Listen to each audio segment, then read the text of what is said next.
तो क्या होता है, तुलसीपुर में वही होता है जो मंजूर खुदा होता है।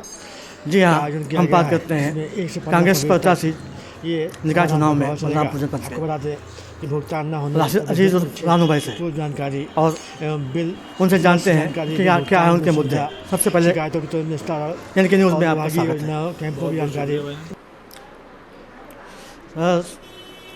सर ये बताइए कि सुनामी बुखार जो चल रहा है लोगों के इसमें और निकाय चुनाव बलरामपुर में क्या मुद्दे आपके होंगे और किस मुद्दों को लेकर आप चुनाव लड़ेंगे?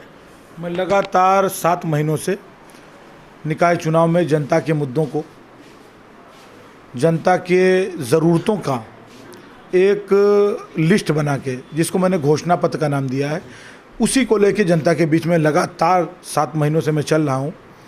जब इलेक्शन पोस्टपोन हुआ तो बहुत से प्रत्याशी थे जो अपने घर बैठ गए, मगर मैं जनता के बीच में लगातार बना रहा उन मुद्दों के साथ और नए मुद्दों के साथ। नए मुद्दे जैसे लगातार मेरे संज्ञान में आने लगा 2500 वार्ड से कि लोग बीमार हो रहे हैं, हॉस्पिटलाइज हो रहे हैं और इलाज के अभाव में बहुत सी कैजुअलिटी हो रही है। तब मैंने पढ़ना शुरू किया और मैंने देखा कि आयुष्मान कार्ड एक ऐसी योजना है, भारत सरकार की महत्वाकांक्षी योजना है। मैंने उस पर काम करना शुरू किया और पूरे नगर में 2500 वार्ड में मैंने जन सहायता पटल के माध्यम से कम 500 परिवारों को मैंने लाभान्वित किया। जिनका नाम लिस्ट में था, उनको पता नहीं था कि उनका नाम लिस्ट में है, मैंने उनका सबका आयुष्मान कार्ड बनवाया।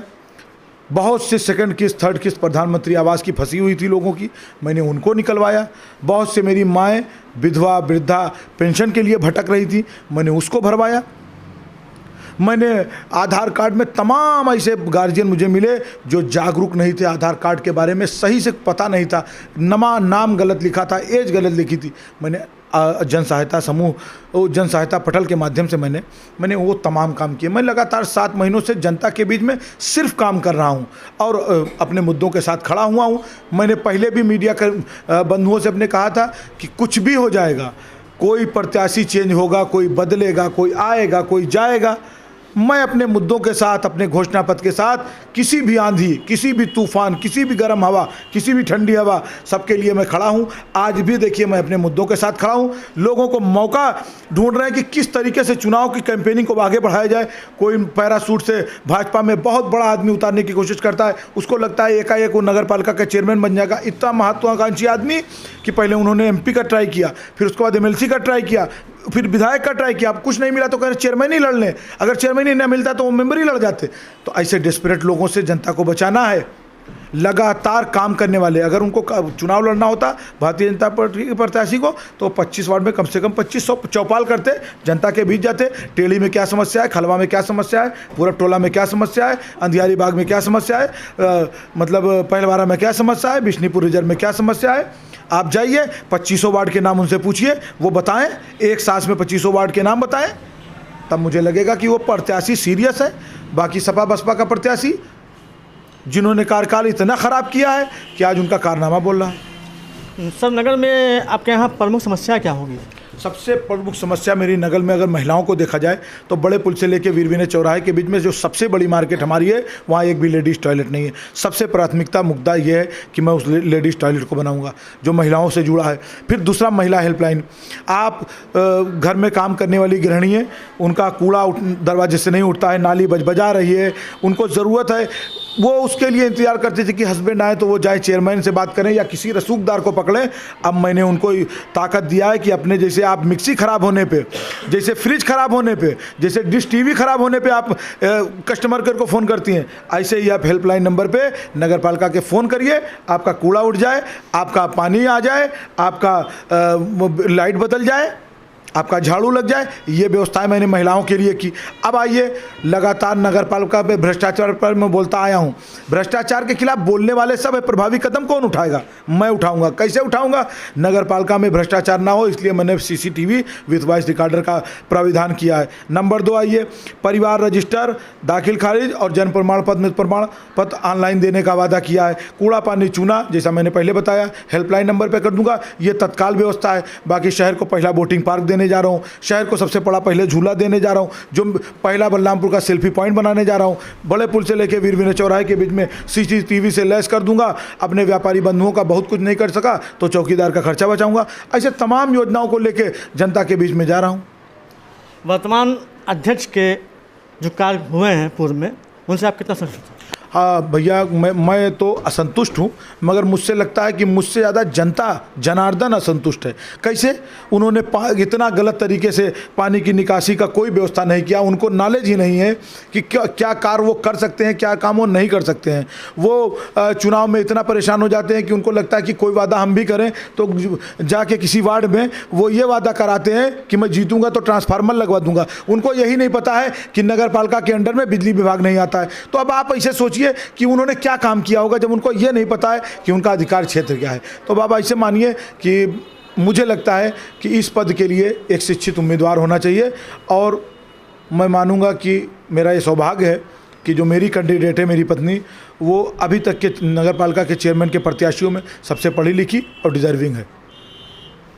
जैसे नगर की जनता आपको जिताती है तो प्रतिनिधि आपकी होगी, आपके पत्नी की होगी? प्रतिनिधित्व मतलब देखिए, कार्यालय का पूरा कार्यभार जितना भी कार्य है वो सारे मेरी बीवी करेंगी। वो चुनाव लड़ रही हैं, वही चेयरमैन रहेंगी।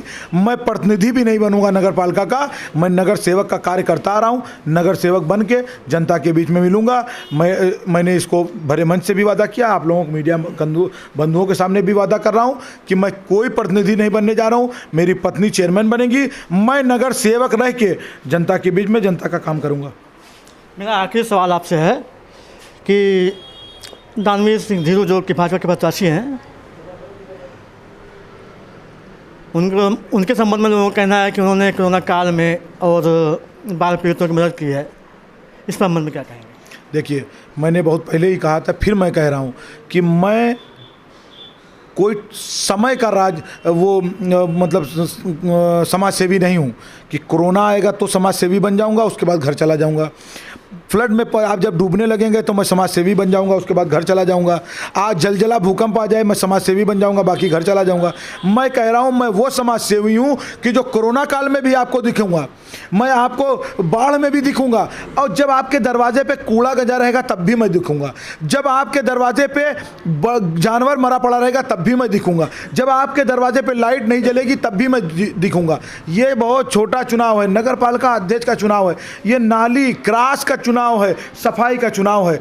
आप कोरोना में काम करके इस नगर की छोटी जनता को आप क्या बता रहे हैं कि मैंने कोरोना में बड़ा व्यापक काम किया? अरे यहाँ रोज कोरोना है।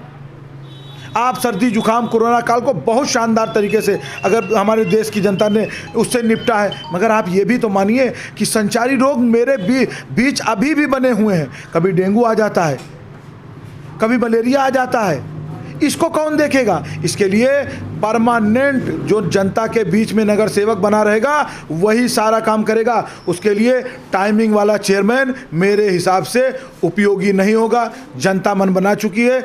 आपका भाई, आपका छोटा भाई राशिद अजीज रानू की पत्नी नगर पालिका का चेयरमैन बनने जा रही है। भारी से भारी मतों से 4 तारीख को वो उसको वोट मिलेगा और 13 तारीख के रिजल्ट में कांग्रेस विजय होगी और विजय श्री प्राप्त करेगी। ये थे मेरे साथ राशिद अजीज जी, जो कांग्रेस के प्रत्याशी प्रतिनिधि हैं, पति हैं, और इनका कहना है कि अगर जनता हमको चुनती है तो हम नगर का सर्वांगीण विकास करेंगे और भ्रष्टाचार पर पूरा अंकुश लगाएंगे। धन्यवाद इनके हिफाजत के लिए। मसूद धन्यवाद।